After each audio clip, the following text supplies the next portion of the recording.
মকর রাশির জাতক জাতিকাদের বাংলা বার্ষিক রাশিফল নিয়ে বিস্তারিত আলোচনা করব। 1433 সাল মকর রাশির জাতক জাতিকাদের কেমন যাবে, স্বাস্থ্য, প্রেম, ইনকাম, শিক্ষা, বেকারদের কি অবস্থা হতে চলেছে, সবটাই কিন্তু আমি আলোচনার মাধ্যমে বোঝানোর চেষ্টা করব।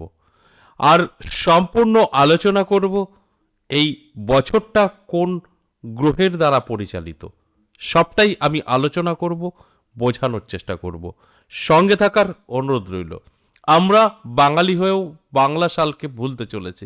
ঠিক ইংরাজি বছর আসার আগে আমাদের মধ্যে একটা আনন্দ এবং উল্লাস কাজ করে, এবং শুভ যে আমাদের নববর্ষ আসতে চলেছে সেই উল্লাসটা কিন্তু কাজ করে না। Happy new year, happy new year বহু শোনা যায়। এবং এই যে আমার আজকের আলোচনা, এটা অত্যন্ত গুরুত্বপূর্ণ, কারণ আমাদের কিন্তু এই বাংলা বছর অত্যন্ত গুরুত্বপূর্ণ প্রত্যেকের জন্য। এটাই আমরা হারিয়ে ফেলেছি, কারণ এই বছরে সম্পূর্ণভাবে কোনো না কোনো গ্রহের দায়িত্ব থাকে। এই বছরে কোন গ্রহের দায়িত্ব, সেই গ্রহ কিভাবে পরিচালিত করবে বছরটা, আপনার সমস্ত কিছু নির্ভর করবে। আমরা এই সবটাই কিন্তু ভুলে যাওয়ার পথে। তাই আমি এই শুভ নববর্ষ নিয়ে আলোচনা করব। 1433 সাল কেমন যাবে আমি প্রত্যেকটা রাশি ধরে ধরে আলোচনা করেছি।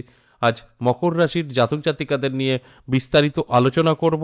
তার আগে দেখব এই বছরটা কোন গ্রহ দ্বারা পরিচালিত হবে, তার ফলে আপনারাও বুঝতে পারবেন কোন কোন দিক থেকে আপনার ভালো বা খারাপ হতে পারে। তাহলে দেখি এই 1433 সাল কি অবস্থা হতে পারে, গ্রহেদের অবস্থান কি থাকতে পারে। এই 1433 সাল রাজত্ব করবে সে কিন্তু রবি গ্রহ, অর্থাৎ এই বছরের রাজা হলো রবি, আর বুধ মন্ত্রী, এবং শনিদেব জলাধিপতি, আর মঙ্গল শস্যাধিপতি। এই যে গ্রহেদের উপরে এক একটা দায়িত্ব এবং ভার নিয়েছেন, তারা কিভাবে দায়িত্ব পালন করবে, তার ফলে আমাদের জীবনে কোন কোন দিক থেকে ভালো, কোন কোন দিক থেকে খারাপ কিছু ঘটবে, আমার আলোচনার বিষয় এটাই। এই আলোচনার মাধ্যমে আপনাদেরকে আমি অ্যালার্ট করার চেষ্টা করি। আর এই অ্যালার্ট যদি আপনি হতে পারেন, তাহলে কিন্তু আপনার জীবনের পরিবর্তন আপনিই ঘটাতে পারবেন। কারণ আপনার কখনোই আমার কথা শুনে ভাগ্য বদলাবে না। আমার কথা শুনে যদি আপনি আপনার জীবনে অ্যাপ্লাই করেন, তাহলেই ভাগ্য বদলাবে। অর্থাৎ আপনার ভালো সময়, আপনার খারাপ সময় আমি জানানোর চেষ্টা করব। তারপর আপনি সেটা আপনার মতো করে যদি আপনার জীবনে অ্যাপ্লাই করেন, সেখান থেকে সফলতা। তাহলে আসুন বিস্তারিত আলোচনা করব, বোঝানোর চেষ্টা করব। তার আগে আমার সাথে কিভাবে যোগাযোগ করবেন সেই বিষয়টা একটু বলে নিই। নমস্কার, জয় মা কামাখ্যা, জয় মা তারা। যারা ভীষণভাবে বিপদে আছেন, কি করবেন বুঝে উঠতে পারছেন না, বহু জায়গায় গিয়েও কোনো লাভ হয়নি, সেক্ষেত্রে বলবো একবার হলেও আমার সাথে সাক্ষাৎ করতে পারেন। যদি আপনার কোনো সমস্যা বা প্রবলেম থেকে থাকে, কিভাবে যোগাযোগ করবেন, কিভাবে সাক্ষাৎ করবেন, আমাকে দুটো জায়গায় পাবেন। নদিয়া বীরনগর 10 মহাবিদ্যা কালীবাড়ি, আর পাবেন তারাপীঠ, দুটোই কিন্তু শক্তিপীঠ।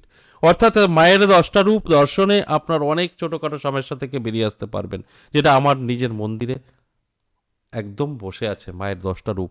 এছাড়াও আমার বহু পুরনো আমাদের কুলদেবী মা মনসা বসে আছে, যেটা 100 বছর পূজিত, তার এনার্জি আলাদা। সেটাও আপনি দর্শন বা আপনার মনের কোনো কথা যদি চোখের জল ফেলে বলতে পারেন, সেখান থেকে অনেক কিছু আপনি পেতে পারেন। আমরা হাইলাইট করি না, প্রচার করি না, কারণ যে উপকার পাবে সে অবশ্যই আসবে, প্রচারের কোনো প্রশ্ন নেই।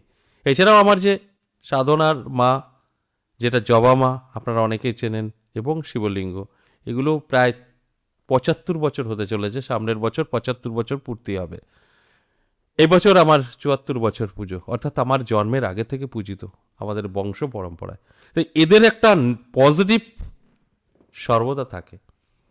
আর এই যে কোনো পুজো আপনি যখন দীর্ঘদিন করবেন, তার পজিটিভ আলাদা হয়। তাই এখানে আসা মানেই আপনার অনেক কিছু সমস্যার সমাধান।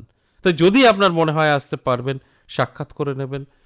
62 নাম্বার সেভ করে নিন, কল করুন, ভালো করে আগে জানুন বুঝুন, তারপর নামটা লিখে দিন। আর যদি মনে হয় আপনি বহুদূর থেকে দেখছেন আসা সম্ভব না, এই দুটো জায়গার কোনো জায়গায় আপনি আসতে পারবেন না, সেক্ষেত্রে আমি বলবো অনলাইনেও সম্ভব। অনলাইন আপনি যদি আমার সঙ্গে সাক্ষাৎ করেন, সেক্ষেত্রেও ওই 62 নাম্বারে অবশ্যই কল করে বিস্তারিত জেনে বুঝে তারপরে আপনি কিন্তু নামটা লিখে দিতে পারেন। শুধু বলবো বিশ্বাস যদি থাকে অনলাইন অবশ্যই করতে পারেন, আপনি না আসলেও সম্ভব, অনলাইন এবং অফলাইন দুটোই চালু আছে। এবার আসুন বিস্তারিত বলবো এবং বোঝানোর চেষ্টা করব মকর রাশির জাতক জাতিকাদের এই বছর অর্থাৎ 1433 সাল কেমন যাবে। দেখুন, প্রথমে আমি আর্নিং দেখব, ইনকামটা দেখব। ইনকাম কিন্তু আপনার যথেষ্ট ভালো থাকবে, ইনকাম নিয়ে কোনো কথা হবে না, এবং নতুন কোনো বিজনেস যদি আপনি করতে চান সেখানেও সাকসেস পাবেন। অর্থাৎ আপনার আয় ইনকাম তো থাকবেই, বেকারদের কিন্তু একটা ভালো একটা সময় তারা পাবে এই বছরটা। এই বছর যারা বেকার আছে তাদের বেকারত্ব নামটা কিন্তু গুছিয়ে ফেলতে পারবে, সেটা অন্য কোথাও চাকরির জন্য যোগাযোগ করুক বা নিজে কিছু করুক, সাকসেস আসবে, এটাই হচ্ছে মূল কথা। এবং স্বাস্থ্য যদি বলি, একটু মিশ্র ফল পেতে পারে। শরীর স্বাস্থ্য কিছুটা ভালো কিছুটা খারাপ উভয়ই ভোগ করতে হবে, তাই একটু শরীরের নজর নিন, রিচ খাবার থেকে দূরে থাকুন, অনেকটা কিন্তু ভালো থাকতে পারবেন। তবে পড়াশোনা যারা করছেন, যারা প্রাইমারি লেভেলে, তাদের কিন্তু কিছুটা গাফলতি আসবে, পড়াশোনায় মন বসবে না, উচ্চশিক্ষায় কিন্তু ভালো রেজাল্ট পাবে। এবার আপনার উপরে অনেক কিছু নির্ভর করবে। দাম্পত্য পারিবারিক সুখ শান্তি যদি বলি, যথেষ্ট ভালো থাকবে। বিবাহিত জীবন সুখী, যদি আপনার মধ্যে কন্ট্রোল থাকে, আপনি কিছুটা অবশ্যই নিজেকে কন্ট্রোল করতে হবে এবং অ্যালার্ট থাকতে হবে, তবে তো আমার কথাগুলো মিলিয়ে নিতে পারবেন। অ্যালার্ট না থাকলে কিন্তু সম্ভব না। তাই আমি সর্বদা একটা কথাই বলি, আপনাদের অ্যালার্ট করার জন্য আমি এই আলোচনাগুলো করি। অ্যালার্ট থাকলে সম্পূর্ণ সাকসেস আপনিও কিন্তু হতে পারবেন। এবং লাভ রিলেশনের ক্ষেত্রে কিছু সমস্যা তৈরি হবে, অর্থাৎ আপনাদের মধ্যে তৃতীয় কোনো ব্যক্তির আগমন হতে পারে, যেখান থেকে আপনাদের সম্পর্ক খারাপ হতে পারে। তবে অবশ্যই এই বছরে শুরু থেকে কিন্তু ততটা প্রবলেম হবে না, মাঝামাঝির পর থেকে সমস্যা আপনার দেখা দেবে। তাই যদি মনে হয় আপনারা বিবাহ পর্যন্ত নেবেন বা বাড়িতে জানানোর বিষয় আছে, সেগুলো কিন্তু শুরুর থেকে আপনারা করে নিতে পারেন, তাহলে একটা গার্ডে রাখতে পারবেন বা আপনারা একটা কন্ট্রোলের মধ্যে থাকতে পারবেন। সেটা যদি না হয়, মাঝামাঝির দিকে গিয়ে কিন্তু তৃতীয় কোনো ব্যক্তির আগমনে আপনাদের মধ্যে সমস্যা তৈরি হতে পারে। আমার কাজ আপনাদেরকে অ্যালার্ট করা। এই যে আলোচনাগুলো করা হলো, এটা সম্পূর্ণ অ্যাভারেজ এবং সর্বজনীন। এগুলো প্রত্যেকটা মুহূর্ত আপনি মিলিয়ে নেবেন বা সব কিছু আপনার সঙ্গে ঘটবে তা কিন্তু না। এখানে আমি 50% বলি, 50% জাতক জাতিকারা অবশ্যই তারা সমস্ত কিছু মিলিয়ে নিতে পারে, আর 50% নাও মিলতে পারে।